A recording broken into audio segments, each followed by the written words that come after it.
नमस्कार. अनामिक लेखक लिखित शब्दांच्या पलीकडले या कथांच्या मैफिलीत मी अश्विन आपलं स्वागत करतो.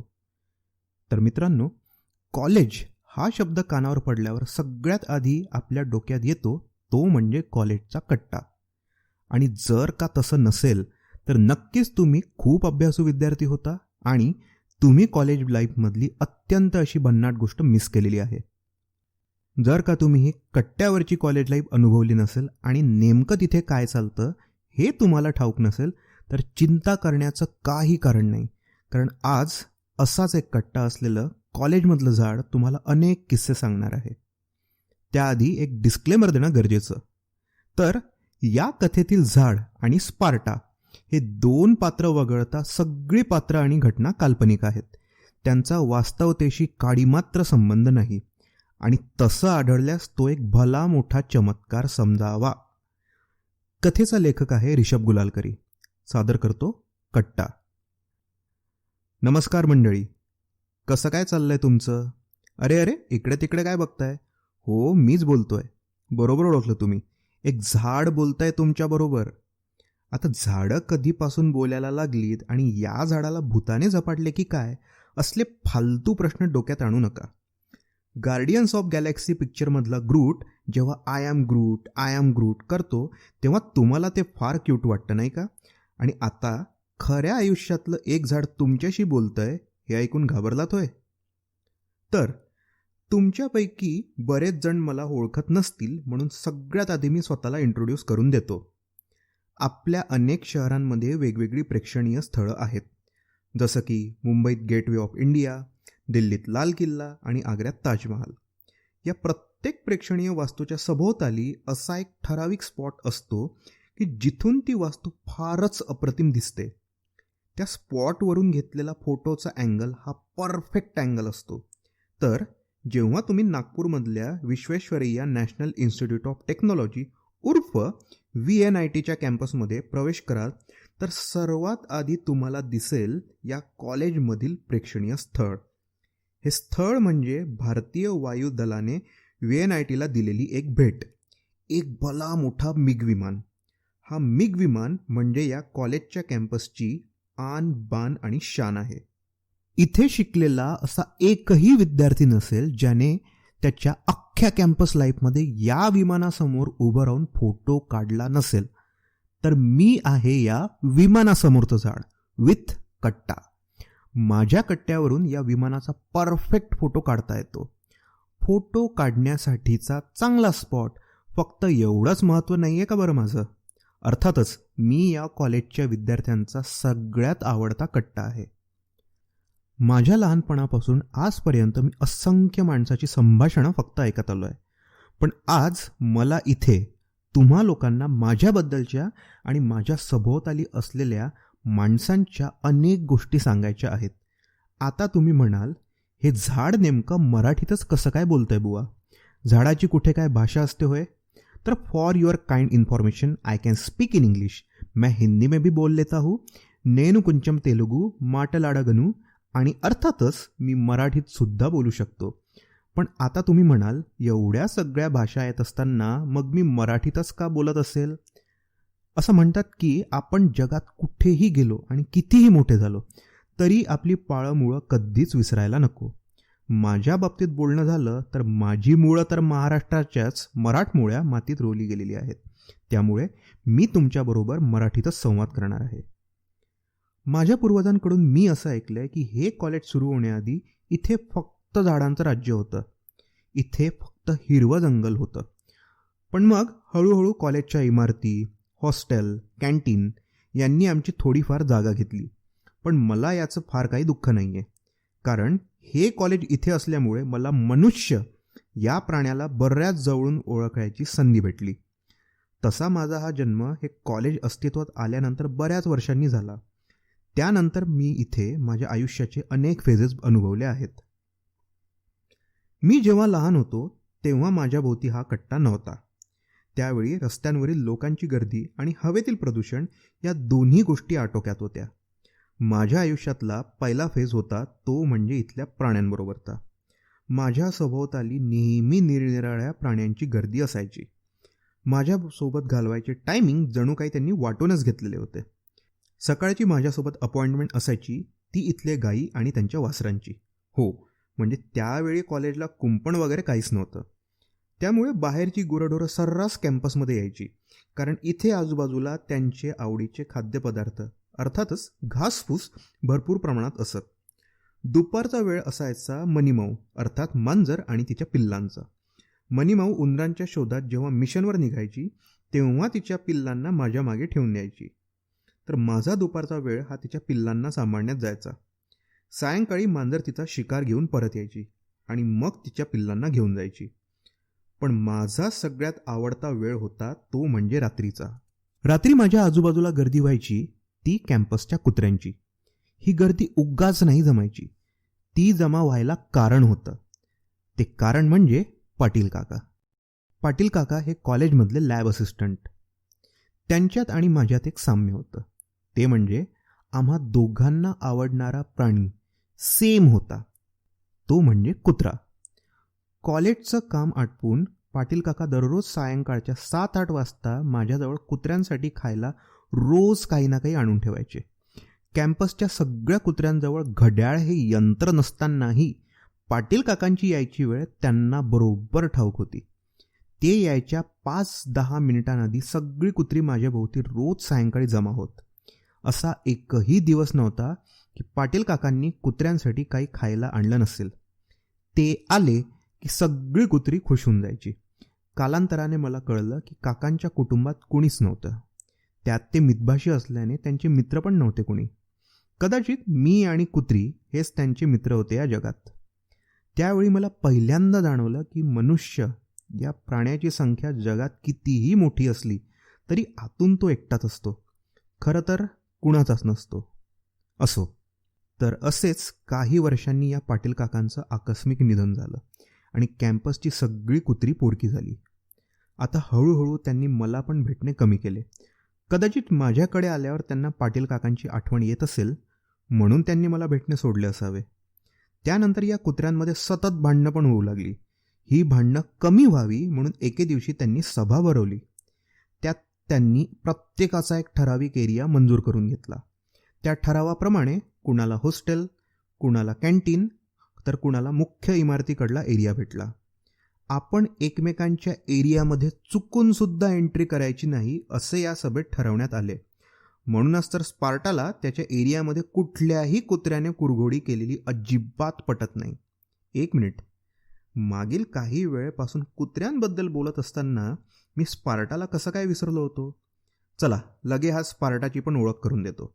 तर स्पार्टा हा माझ्या आयुष्यातील 3ऱ्या फेजमधला म्हणजे सध्याचा या कॅम्पसमधला सगळ्यात पॉप्युलर कुत्रा आहे.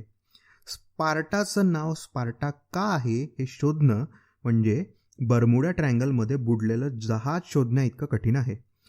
पण सगळेजण त्याला स्पार्टा म्हणतात म्हणून मी सुद्धा त्याला स्पार्टाच म्हणतो. स्पार्टाचे पूर्वज हे बाकी कुत्र्यांपेक्षा खूप डेअरिंगबाज होते, म्हणून त्यांचं साम्राज्य हे कॉलेजच्या सगळ्यात महत्त्वाच्या ठिकाणी म्हणजेच मुख्य इमारत आणि सिव्हिल डिपार्टमेंटकडे पसरलं होतं. म्हणून स्पार्टाचा जन्म पण तिकडेच झाला. तो या साम्राज्याचा उत्तराधिकारी आहे.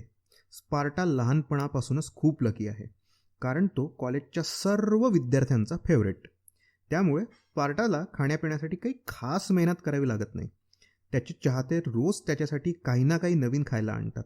त्याच्यामुळे त्याचं मस्त चाललेलं असतं. खरं तर या सर्वांमुळे स्पार्टा खूपच आळशी झाला आहे. एरवी आपल्या नाकावरची माशी सुद्धा हाकलत नाही तो. फक्त एकच गोष्टीमुळे स्पार्टा अलर्ट होतो. ती गोष्ट म्हणजे आपल्या इलाक्यात चुकूनही त्याला इतर कुत्रा दिसला की मग काही स्पार्टा त्याला सोडत नाही. आपल्या साम्राज्याच्या बाबतीत स्पार्टा अगदीच पॉझिटिव्ह आहे. अरे, या स्पार्टामुळे मी पुन्हा मूळ मुद्दा सोडून बोलू लागलो की काय? पुरे हे स्पार्टा पुराण. तर माझ्या पहिल्या फेजमध्ये मी बहुतांश वेळ हा प्राण्यांच्या संगतीने घालवला. मग सुरू झाला माझ्या आयुष्यातला दुसरा फेज. हा फेज मला मुळीच आवडत नाही, कारण या फेजमध्ये माझं जे नामकरण करण्यात आलं आहे आणि माझ्या नावाचा जो गैरफायदा घेण्यात आला ते मला आजही विसरता आलं नाही आहे. तर झालं असं की कॉलेजच्या मॅनेजमेंटने माझ्याभोवती कट्टा बांधायचे ठरविले. आता मी बराच वाढलो होतो.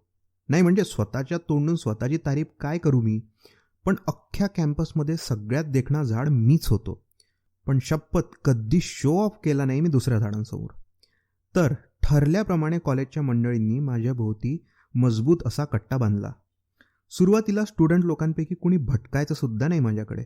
पण हर्षद आणि प्रियंका या जोडीची नजर माझ्यावर पडली. हळूहळू माझा कट्टा म्हणजे दोघांचं भेटायचं ठिकाण बनलं. पुढील 3 वर्षे ही दोघेही त्यांच्या फावल्या वेळेत माझ्या कट्ट्यावर पडीक असायची. कॉलेजमधले बाकी जोडपी ही कॅन्टीन किंवा लायब्ररी किंवा हॉस्टेलजवळ भेटायची. पण या दोघांचं झाडावरच प्रेम बघून अख्ख्या कॉलेजने त्यांचं नाव निसर्गप्रेमी कपल असं ठेवलं होतं. बाकी कुणी काही म्हणो, पण दोघांचं एकमेकांवर खूप प्रेम होतं. पण हर्षद हा साधारण घरातला मुलगा होता आणि प्रियंका ही नागपूरमधल्या एका मोठ्या राजकारण्याची एकुलती एक कन्या. कॉलेजच्या शेवटल्या दिवसांमध्ये हर्षदने प्रियंकाला प्रॉमिस केलं होतं की तो तिला कधीच सोडणार नाही. बीटेक झाल्यावर हर्षदला पुण्यात चांगली नोकरी भेटली आणि त्याने प्रियंकाच्या वडिलांसमोर लग्नाची बोलणी केली. पण तिचे वडील काही ऐकायला तयार नव्हते. त्यामुळे वर्षभराने दोघांनी पळून जायचा निर्णय घेतला. ठरल्याप्रमाणे दोघांनी एकमेकांना भेटायचं एक कॉमन ठिकाण ठरवलं की जिथून ते दोघंही पसार होणार होते. आतापर्यंत तुम्हाला ही कल्पना आलीच असेल की ते ठिकाण कुठलं होतं ते. Yes, correct. दोघांनी ठरवलं की ते माझ्या कट्ट्यावर भेटतील आणि मग तिथून नागपूर सोडून पळून जातील. हर्षदने प्रियंकाला दिलेला शब्द पाळला आणि त्यांनी पळून जाऊन लग्नसुद्धा केलं. ही बातमी कॉलेजमध्ये वणव्यासारखी पसरली आणि मी बनलो कॅम्पसमधला प्रेमाचा कट्टा. आता कॉलेजमधील प्रत्येक जोडपं माझ्या कट्ट्यावर येऊन एकमेकांना प्रेमाच्या खऱ्या खोट्या आणाभाका देऊ लागलं. एकमेकांसोबत आयुष्यभर सोबत राहायचे कसमे वादे करू लागलं. नाही म्हणजे मला यात काही प्रॉब्लेम नव्हता, पण बरीच कार्टी माझ्या नावाने खोट्या शपथा खायच्या हो. मला आठवतं, खोट्या प्रेमाच्या शपथा घेण्याच्या बाबतीत सर्वात पुढे होता तो सदा. हा माणूस एवढा बहादर होता की याने या ऐतिहासिक झाडाची शपथ घेऊन सांगतो की जगात माझं फक्त एकाच व्यक्तीवर चिरंतर प्रेम आहे आणि ती व्यक्ती म्हणजे तू. हा एकच डायलॉग इंजिनिअरिंगच्या पहिल्या वर्षी हेमाला, दुसऱ्या वर्षी रेखाला, तिसऱ्या वर्षी जयाला आणि चौथ्या वर्षी सुषमाला मारला होता. आश्चर्याची बाब म्हणजे या चौघींनीही सदावर विश्वास ठेवलेला. चायला मला आजपर्यंत हे कळलं नाही की सदा माणूस होता की निरमा पावडर. सबकी पसंत निरमाच्या ऐवजी सबकी पसंत सदा असं गाणं असायला पाहिजे होतं. लोकांच्या रोजरोजच्या त्या खोट्या शब्द ऐकून मला पार वीट आला होता. पण या फेजमध्ये मला माणसाच्या खोटं बोलण्याच्या कलेबद्दल मात्र पुरेपूर माहिती मिळाली. माझी ही प्रेमाच्या कट्ट्याची इमेज पुसटवायला पुढची बरीच वर्ष लागली आणि मग सुरू झाला माझ्या आयुष्यातला तिसरा फेज. हा माझा सगळ्यात आवडता फेज आहे. त्याचं कारण म्हणजे या फेजमध्ये माझ्या कट्ट्याचा उपयोग कुठल्या विशिष्ट कारणासाठी झाला नाही किंवा कुठल्या विशिष्ट गटाच्या व्यक्तींनीही केला नाही. तर या फेजमध्ये कट्टा हा मल्टीपर्पज होता. कदाचित याच फेजमध्ये मी माणसाला जास्त जवळून ओळखू शकलो. या तिसऱ्या फेजची सुरुवात झाली तो कॉलेजच्या एका निर्णयाने. सरकारने कॉलेजची विद्यार्थी संख्या दुपटीने वाढवण्याचा निर्णय त्यावेळी घेतला. तसेच काही नवीन शाखा पण सुरू केल्या. त्यामुळे आता कॉलेजमधली गर्दी वाढली. विद्यार्थी संख्या वाढल्यामुळे कॅन्टीन सदैव खचून भरलेलं असायचं. त्यामुळे अनेकांना गप्पा मारायला व टाइमपास करायला आता एका नवीन जागेची गरज भासायला लागली. अशाच जागेच्या शोधात असलेल्या मुलांच्या एका ग्रुपची नजर माझ्या कट्ट्यावर पडली आणि त्यांची जागेची काळजी एका क्षणात दूर झाली. हळूहळू माझी ख्याती पूर्ण कॉलेजमध्ये पसरली. त्यानंतर माझा कट्टा कायम गजबजलेला असायचा आणि आजवर तो गजबजलेलाच असतो. बऱ्याच लोकांना, स्पेशली प्रोफेसर लोकांना हा गैरसमज आहे की मुलं इकडे फक्त उडाणटप्पूपणा करायला आणि लेक्चर बुडवायला येतात. नाही म्हणजे ते पण करतात मुलं इथे, पण नेहमी फक्त टाइमपास गोष्टीच नाहीत करत हो मुलं इथे. आजकालची पिढी ही बरीच मॅच्युअर पिढी आहे. आजकालच्या मुलांची राजकारण, समाजातील घडामोडी, नवीन तंत्रज्ञान आणि एकमेकांच्या आयुष्यातील अडचणी या सर्व गोष्टींवर तासनतास चर्चा होते. मागील काही वर्षांमध्ये अनेक मुलांनी माझ्या कट्ट्यावर कित्येक भन्नाट सामाजिक पथनाट्य बसवलेली आहेत. अनेक स्टार्टअप्सच्या आयडिया जन्माला येताना बघितलंय मी इथेच. तसेच अनेकांच्या मैत्रीची सुरुवात आणि शेवटही इथेच या कट्ट्यावरच होताना बघितलंय मी. या काळात माझ्या फॅन्समध्ये आणखी एका विशिष्ट गटाची भर पडली. त्याचं काय झालं की या कॉलेजचा कॅम्पस खूप मोठा आणि निसर्गरम्य आहे. काही वर्षांपूर्वी कॉलेजने आजूबाजूच्या परिसरातील फिटनेस फ्रीक लोकांना इव्हिनिंग वॉकसाठी सायंकाळचा 2 तासांचा स्लॉट मोकळा केला. म्हणजेच या 2 तासांमध्ये बाहेरच्या कुठल्याही व्यक्तीला कॅम्पसमध्ये फिरण्यासाठी परवानगी देण्यात आली. त्यामुळे आजूबाजूच्या परिसरातील अनेक रिटायर्ड काका काकू आता कॉलेज कॅम्पसला फिरायला येतात. कॉलेजचे 2-3 राऊंड मारले की थकून बागून शेवटी कट्ट्यावर सगळे जमा होतात. मग सुरू होते त्यांची चर्चा. जगातला असा एकही विषय नसेल की ज्यावर या लोकांची चर्चा होत नसणार. इव्हिनिंग वॉकला येणाऱ्या अशाच अनेक लोकांपैकी एक जोडपं म्हणजे परब काका आणि काकू. हे दोघेही मागील बऱ्याच काळापासून नियमितपणे फिरायला येतात. कॉलेजचे 3 राऊंड मारून झाले की थोडा वेळ माझ्याजवळ येऊन बसतात. सोबत आणलेल्या छोट्याशा नोकिया फोनवर जुनी मराठी आणि हिंदी गाणी ऐकतात. मला आठवतं की सुरुवातीला जेव्हा हे दोघे इकडे फिरायला यायचे तेव्हा इथल्या मुलांबरोबर मनसोक्त गप्पा मारायचे. मुलांबद्दल आपुलकीने चौकशी करायचे. भेटलेल्या प्रत्येकाला आपला मुलगा एकेकाळी या कॉलेजचा स्कॉलर विद्यार्थी होता आणि कसा त्याच्या टॅलेंटमुळे तो आज परदेशी मोठ्या हुद्द्यावर नोकरीला आहे याबद्दल आवर्जून सांगायचे. स्वतःच्या मुलाबद्दलचा अभिमान त्यांच्या डोळ्यात नेहमी चमकायचा. भेटलेल्या प्रत्येकाला ते हे पण सांगत की त्यांचा मुलगा यंदा दिवाळीत भारतात येणार आहे आणि ते त्याला कॉलेजला सगळ्यांशी भेटायला नक्की घेऊन येतील. पण काका काकूंचा मुलगा तोवर एवढा मोठा झाला होता की त्याला आता त्याचे आईवडील आकाशातल्या ताऱ्यांप्रमाणे छोटे दिसायला लागले होते. आजवर अनेक दिवाळी येऊन गेल्या पण त्यांचा मुलगा कधी त्यांच्याकडे परतलाच नाही. आजही काका काकू इकडे येतात, रोजप्रमाणे 3 राऊंड मारतात आणि मग माझ्याजवळ वेळ घालवतात. पण हल्ली दोघेही शांत असतात. वाट बघून बघून कदाचित आता तेही थकले असतील. एकेकाळी मुलाबद्दलच्या अभिमानाने चकाकणारे डोळे आता निरस ओसाड पडले. मला ते बघवत नाही हो, पण काय करणार. माणसाचं आयुष्य असंच आहे, खडतर, चालायचंच. हे आहेत माझ्या आयुष्यातील 3 वेगवेगळे फेजेस. या तिन्ही फेजेसमध्ये मी कित्येक माणसांना आणि प्राण्यांना जवळून बघितलं. अनेक माणसं आलीत आणि गेलीत, पण माझ्या प्रत्येक फेजमध्ये एक व्यक्ती मात्र कॉन्स्टंट आहे. तो म्हणजे माझा बेस्ट फ्रेंड सुधीर. सुधीरची आणि माझी पहिली भेट मला आजही आठवते. बऱ्याच वर्षांआधीची गोष्ट आहे. नवीन अकॅडमिक सत्राचा तो पहिला दिवस होता. फर्स्ट इयरच्या विद्यार्थ्यांना 9:30चं पहिला लेक्चर पहिल्या दिवशी स्वतः प्रिन्सिपल सर देणार होते. पहिला दिवस असल्याकारणाने सगळी मुलं वेळेच्या आधीच कॉलेजला पोहोचली होती. साधारण 9:15च्या सुमारास एक जुन्या ॲटलस सायकलवर एक सडपातळ मुलगा लगबगीने कॅम्पसमध्ये आला. तो दिवस कॉलेजचा पहिला दिवस असल्यामुळे आज सगळ्या विद्यार्थ्यांनी हजेरी लावली होती. त्यामुळे पार्किंग एकदम खचाखच भरून होती. त्या मुलाला स्वतःची सायकल कुठे लावावी ते काही सुचेना. बऱ्याच वेळ तो वेंधळ्यासारखा जागा शोधत बसला आणि अचानक त्याची नजर माझ्याकडे पडली.